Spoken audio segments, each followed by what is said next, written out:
reasons we went to 3 zones for Prototype 2 was feedback from the players. They really wanted a better visual world. They wanted a world that they could really be immersed in.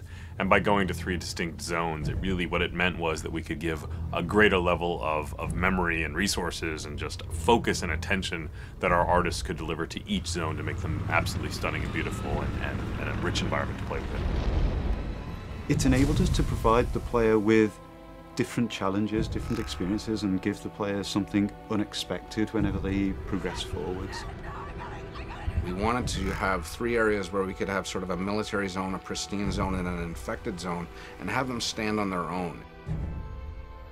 We really set out to have each zone have a very distinct emotion as you play through them, a different look and feel. When you go to the green zone, we wanted to make sure that you felt that the military was very much there, keeping the city streets safe and making the infection stay at bay.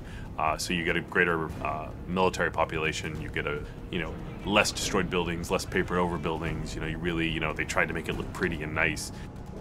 Our responsibility is sell the story, sell the mood and the feel of the location. So you will see lots of guys sitting on the sidewalks, leaning against the buildings, kind of hiding. We also focused on having a dynamic exposure so that you could have dark areas and bright areas, and having the camera really adjust for that. So it didn't feel like this monotone area of just constant intensities. A lot of the threat that you find in the green zone is slightly more insidious. It's kind of hidden away. It's not as overt as in the yellow zone where there's military absolutely everywhere, but as you dig deeper into the green zone, you start to understand that it has its own set of secrets in there, which I'm not going to go into details in this particular conversation. The yellow and the green zone represent sort of the progression to the red zone. The green zone starts out as a living normal civilization where people are still going about their daily work. They're still doing their normal things. The yellow zone is more of a camp where things have gone wrong. They've moved people in, they've moved people out. It's a military quarantine zone. No one moves anywhere without moving through checkpoints. Your yellow zone, we really wanted that feeling of oppression. We really wanted that feeling of too many people crowded into a small space. We wanted to make you feel that Gentek is performing experiments on the human population.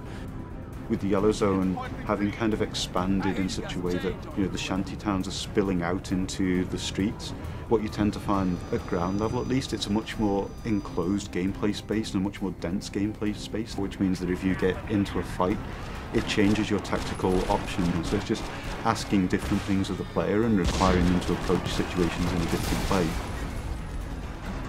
The checkpoints are far more important.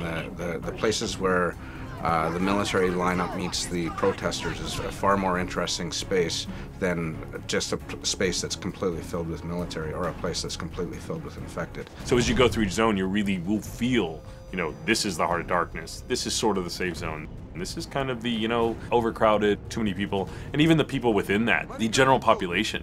You'll feel what those people are feeling. When you get to the green zone, you've got people milling about much more naturally, and then when you get to the red zone, you're going to be hard-pressed to find just Joe civilian. You're going to find a lot of infected. You're going to find a lot of people worried for their life. So the zones are actually unlocked in a linear sequence as you go through the game. So you'll start out in the yellow zone, and then through the course of events you get dragged on into the next zone and then the zone after.